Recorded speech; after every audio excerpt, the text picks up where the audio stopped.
Hi friends, ஸ்டைலிஷான ஒரு hair bow ready பண்ணுறதுக்கு 5 inches அகலம் நீளம் உள்ள துணியை இது மாதிரி எடுத்து வச்சுக்கோங்க. நல்ல பக்கம் உள்ளே இருக்கிற மாதிரி இப்படி ரெண்டாக ஃபோல்டு பண்ணி மடிச்சிட்டு இது மாதிரி தையலுக்கு சென்டரில் மட்டும் அடிக்கக்கூடாது.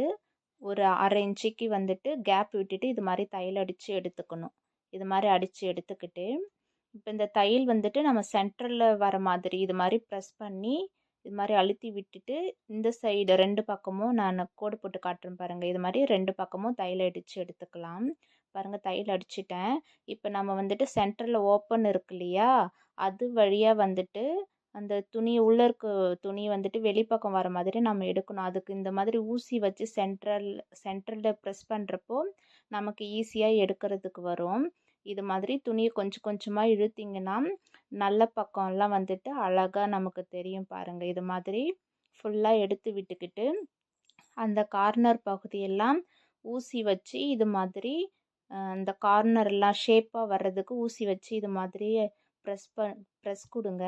அழகாக அந்த கார்னர் ஷேப்பு வந்துடும். இது வந்துட்டு ஒரு குட்டி பவ். இதுக்கு கீழே வந்துட்டு இந்த டைல் வால் தொங்குற மாதிரி இருக்கு இல்லையா, அடுத்து நம்ம அதுதான் ரெடி பண்ண போகிறோம்.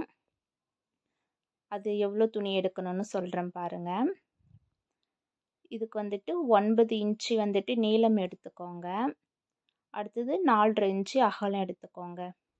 இதுலேயும் அதே மாதிரி தான் நல்ல பக்கம் உள்ளே இருக்கிற மாதிரி இப்படி டபுளாக மடித்து போட்டுக்கோங்க.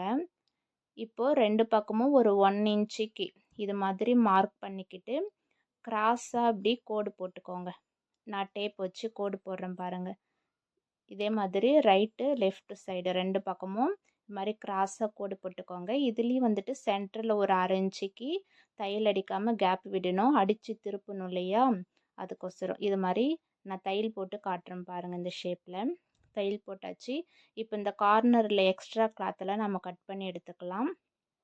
இப்போ வந்துட்டு ஊசி இது மாதிரி சென்டரில் ஓப்பன் பண்ணிவிட்டு அடியில் வந்துட்டு ப்ரெஸ் கொடுத்தீங்கன்னா அதில் இருக்க உள்ள பக்கம் நமக்கு திருப்ப வந்துட்டு ரொம்ப ஈஸியாக இருக்கும். இது மாதிரி கொஞ்சம் கொஞ்சமாக துணியை வந்துட்டு வெளியே எடுக்கணும். இதில் வந்துட்டு ரொம்பவே துணி இழுத்திங்கன்னா பிசுறு பிசுறாக வந்துடும். அதனால் வெளியே இழுக்கிறப்ப கொஞ்சம் கேர்ஃபுல்லாக பார்த்து இழுங்க. இது மாதிரி கொஞ்சம் கொஞ்சமாக எடுத்து விட்டிங்கன்னா ஃபுல்லாக நமக்கு கிடச்சிடும். அதுக்கப்புறம் ஊசியை வந்துட்டு அந்த கார்னர் கிட்டெல்லாம் குத்தி விட்டிங்கன்னா இந்த ஷேப்ஸும் நமக்கு வந்துடும். இதே மாதிரி கொஞ்சம் கொஞ்சமாக எடுத்து விட்டுக்கோங்க. இது எடுக்கிறப்ப மட்டும் கொஞ்சம் பொறுமையாக எடுங்க, ஏன்னா துணி வந்துட்டு மாட்டி பிரிஞ்சிடக்கூடாது. ஏன்னா சேட்டின் கிளாத் ரொம்ப சாஃப்டாக இருக்கும். எதுலையாவது மாட்டிச்சுன்னா அப்படியே பிடுங்கிக்கிட்டு வந்துடுது நூலெல்லாம். அதனால் கொஞ்சம் கேர்ஃபுல்லாக பண்ணிக்கோங்க. கார்னர் கிட்டே இது மாதிரி ஊசி வச்சு ப்ரெஸ் பண்ணிங்கன்னா அந்த ஷேப் வந்துட்டு நமக்கு கிடைச்சிடும். கீழே அந்த டைல் வந்துட்டு இந்த கிராஸ் ஷேப்பில் கொடுக்குறப்ப பார்க்க அழகாக இருக்கும். பாருங்கள், நம்ம இப்போ ரெடி பண்ணிட்டோம். நீங்கள் அயன் பாக்ஸ் வச்சு அயன் பண்ணிக்கிட்டிங்கன்னா இன்னுமே ஸ்டிஃபாக நிற்கும். நான் அயன் பண்ணலை. இப்போ இதுக்கு சென்டரும் வந்துட்டு நம்ம மார்க் பண்ணி இது நூலால் வந்துட்டு சுற்றணும். நான் சென்டர் மடித்து காட்டுறேன் பாருங்கள். சென்டரில் இது மாதிரி சாக் பீஸ் வச்சு கோடு போட்டுக்கோங்க. மார்க்கு தெரியுது, மடித்து விட்டாலே மார்க்கு தெரியுது. உங்களுக்கு தெரியணுன்றதுக்காக நான் டீஸ் வச்சு மார்க் பண்ணியிருக்கேன். இப்போ ஊசியில் வந்துட்டு நூல் கோர்த்து சென்டராக இது மாதிரி கோர்த்துக்கோங்க. அதுக்கப்புறம் சேமாக 2 பக்கமும் இருக்குதான்னு செக் பண்ணிவிட்டு இது மாதிரி சுற்றிக்கோங்க. அதுக்கப்புறம் மேலே இருக்கு இல்லையா பவ், அதுக்கும் வந்துட்டு இது மாதிரி ஊசி குத்திட்டு இது மாதிரி டைட்டாக இழுத்து விட்டுட்டு சுற்றிக்கோங்க. சுற்றி விட்டுட்டு ஒரு நாட் போட்டுட்டு கட் பண்ணிவிடுங்க த்ரெட்டை.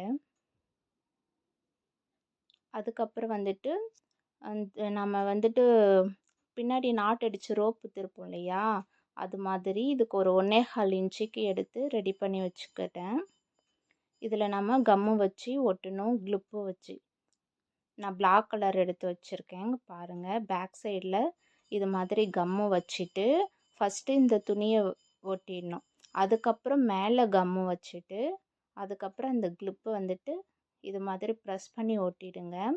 அதுக்கப்புறம் அந்தாண்டு சைடு நீளமாக இருக்க துணியை இப்படி உள்ளே விட்டுட்டு மறுபடியும் உள்ளார கொஞ்சம் மடித்து வச்சுட்டு கம்மு வச்சு ஒட்டினீங்கன்னா பிசுறு எதுவும் வெளியே தெரியாது. ஃபினிஷிங் நல்லாயிருக்கும். அவ்வளோதாங்க, ஃபினிஷ் பண்ணியாச்சு. இப்போ நம்மக்கிட்ட சூப்பரான ஒரு ஹேர் போ ரெடி பண்ணியாச்சு. ரொம்பவே ஒரு 5 நிமிஷத்தில் சூப்பராக ரெடி பண்ணியாச்சு பாருங்கள். இதே மாதிரி நானும் நிறைய கலர்ஸில் வந்துட்டு சாட்டின் கிளாத்தில் ரெடி பண்ணி வச்சுருக்கேன். இந்த வீடியோ பிடிச்சிருந்ததுன்னா லைக் பண்ணுங்கள், நம்ம சேனலை வந்துட்டு சப்ஸ்கிரைப் பண்ணி வச்சுக்கோங்க. இதே மாதிரி ஹேர் போஸை நீங்களும் வீட்டில் ரெடி பண்ணி பாருங்கள், சூப்பராக இருக்கும். நான் எம்ப்ராய்டரி கிளாத்லாம் யூஸ் பண்ணி ஸ்டிச் பண்ணியிருக்கேன் பாருங்கள், ரொம்பவே சூப்பராக வந்திருக்கு. இது சென்டரில் வந்துட்டு மணி இல்லைன்னா ஸ்டோன் வச்சா இன்னுமுமே சூப்பராக இருக்கும். தொடர்ந்து நம்ம வீடியோவுக்கு வந்துட்டு சப்போர்ட் கொடுங்க. Bye friends.